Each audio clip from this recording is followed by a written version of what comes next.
And that's what Jesus is teaching here. Look what he's saying. Every good tree bears good fruit. Okay? We look at the physical world and we go, yeah. Why is it we go into the spiritual world and throw it right out the door? Well, you can't judge a book by its cover. Jesus didn't say that. As a matter of fact, he said just the opposite. He did.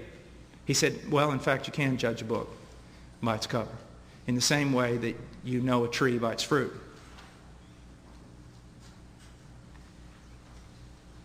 A good tree bears good fruit. He doesn't say he hopes it'll bear good fruit. He doesn't say that sometimes it bears good fruit. He says a good tree bears good fruit and a bad tree bears bad fruit. That's all there is to it. You go out, you look at an apple tree and all the apples are bad. You don't have to look any farther. You know there is something fundamentally wrong in the nature of that tree.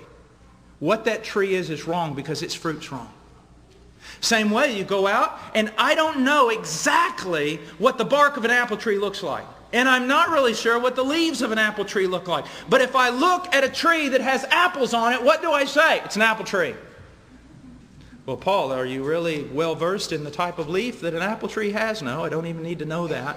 What about apple tree bark? Can you identify apple tree bark? No, I'm not very good at that. Well, how do you know it's an apple tree? Because it has apples. Now, unless somebody glued all those things on, it's an apple tree. Now, you're sitting there thinking, oh, that's funny. That's so absurd to say anything else. But then when you move into the spiritual realm, you throw it all away, don't you? Well, you can't say that. I remember one time, they actually had to call a doctor. I was preaching in a church in Kentucky, and I'm sitting there, my wife's sitting there beside me, and we went to Sunday school prior to me going. I said, well, I've got time, Pastor. Let me just go to Sunday school. And so I'm sitting there.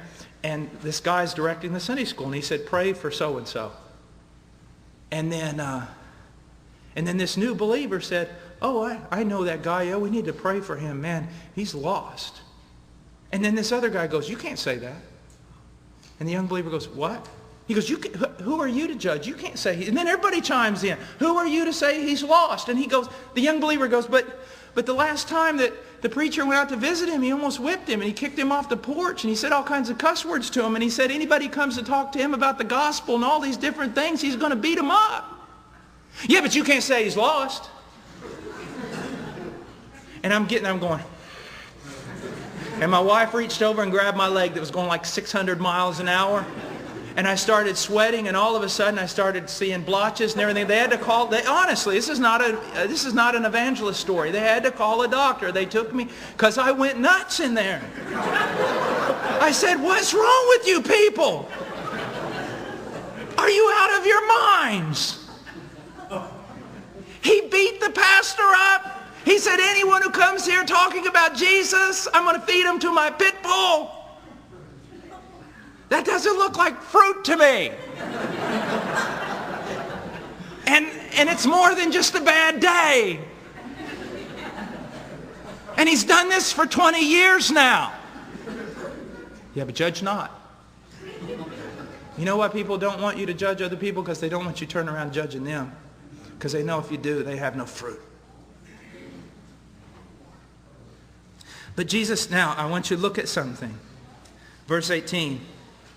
A good tree cannot produce bad fruit, nor can a bad tree produce good fruit. Now this is where we're going to get you. We're witnessing to somebody out on the street and they go, well, you know, we're just trying to do good and I'm just trying to do the best I can to go to heaven. And you go, look. I mean, I've heard this and it's true. Evangelism in America, they'll go, look, man, you just can't produce good fruit to save yourself. You can't do works to save yourself because there's an internal problem. You have a sin nature. And with that sin nature, you can't do works that are going to please God. Now, is that true? Yes. But you got to put the other part in there. It not only says a bad tree cannot produce good fruit. Look what else it says. A good tree cannot produce bad fruit. How come no one ever teaches that? A good tree cannot. It's a spiritual impossibility that a good tree, it's a physical impossibility that a good tree will bear bad fruit. It's also a spiritual impossibility that a true Christian bear bad fruit.